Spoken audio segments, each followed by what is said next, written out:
நீங்க 10,000 கோடி கடன் வாங்கினவங்க கூட சந்தோஷமா வெளிநாட்டுல வாழ்ந்துடுறாங்க கடனை கட்டாம. ஆனா 10,000 ரூபாய் கடன் வாங்கிட்டு அந்த கடனை யாரா வீட்டு வாசல்ல வந்து கேட்டாங்கன்னா அவமானம் தாங்காம தற்கொலை பண்ணிக்கிறாங்க. கிட்டத்தட்ட 1968 விவசாயிகள் தமிழ்நாட்டுல தற்கொலை பண்ணிருக்காங்க. அப்படின்னா ஒரு நாளைக்கு 2 பேர், ஒரு நாளைக்கு 2 விவசாயிங்க தற்கொலை பண்ணிருக்காங்கன்றத இந்த புள்ளி விவரம் சொல்லுது. அவங்களால நம்ம காப்பாத்தி ஆகணும். விவசாய கூட்டுறவு கடனை தள்ளுபடி கொஞ்சம் செய்வதாக அறிவித்திருக்கிறார்கள். நம்ம விவசாயிங்க எங்க இருக்காங்க தெரியுங்களா? 100 அடி ஆழத்து பள்ளத்துல இருக்கிறாங்க. 100 அடி ஆழ பள்ளம் கடன் சுமையில. ஆனா நீங்க நம்முடைய தமிழக அரசாங்கம் இன்னைக்கு அவங்க 50 அடி ஆழ கயிறு தான் கொடுத்திருக்கீங்க. எப்படி வெளியில வருவாங்க? 50 அடி கயிறு அவன் 100 அடி ஆழ பள்ளத்து இருக்கிறாங்க. அந்த விவசாயிங்க எப்படி வெளில வருவாங்க? முழுமையாக கடனை தள்ளுபடி செய்தாதானே அவங்க அந்த கடன் பிரச்சனை வெளியில வந்து அவங்க அடுத்த வேலையை பார்க்க முடியும். வேளாண் குடிமக்களுடைய உழைப்பை நாம பார்க்க வேண்டும். வெயில்ல யாருமே வெளியில போக மாட்டாங்க. ஆனா வேளாண் குடிமக்கள் மட்டும் தான் வெயிலே வேலை செய்வாங்க. கடின உழைப்ப அந்த வெயில்ல தான் அவங்க கொடுப்பாங்க. அந்த கொள்முதல் நிலையங்கள், நேரடி கொள்முதல் நிலையங்களுக்கு மூட்டை மூட்டையா அரிசி எடுத்துட்டு போவாங்க. ஆனா ஒரு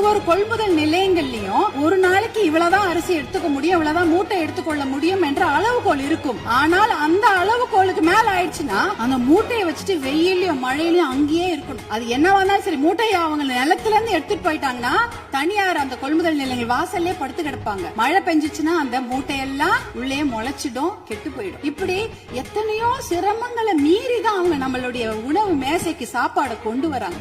மாண்புமிகு பேரவைத் தலைவர்கள், உங்கள் வாயிலாக முதலமைச்சரை நாங்க கேட்டுக்கொள்வதுதான். உங்களுடைய அதிகாரிகள் சொல்லுவாங்க, ஐயோ நிதி சுமை, கடன் சுமை, கூடுதல் செலவினம் அப்படிலாம் சொல்லுவாங்க. ஆனா அதையெல்லாம் ஒரு புறம் ஒதுக்கி வைத்து விட்டு அவர்களுக்கு முழு கடன் தள்ளுபடி செய்யணும். ஏற்கனவே 2000 கோடியா 6000 கோடியா உயர்த்திட்டீங்க. இன்னும் ஒரு 18,000 கோடியா அந்த கடன் தள்ளுபடி, கூட்டுறவு கடன்களை மட்டும் தள்ளுபடி செய்யுங்க. ஏன்னா ஏற்கனவே அவங்க 1 வருஷத்தை தான் தள்ளுபடி செய்திருக்கீங்க. அதற்கு முன்னால ஒரு 2 வருஷம் கடன் அவங்க வாங்கி வச்சிருக்காங்க. அந்த கடனையும் முழுமையாக தள்ளுபடி செய்தீர்கள் என்றால் அவங்க கண்டிப்பாக எத்தனையோ கடுமையாக உழைக்க தயாராக இருக்கிறார்கள். அவங்களுக்கு அந்த ஒரு ரெஸ்பெக்ட் நம்ம கொடுக்கணும், அவங்களுக்கு அந்த நிவாரணத்தை நாம் தர வேண்டும் என்று உங்களை எல்லாம் நாங்க அன்போடு கேட்டுக்கொள்கின்றேன்.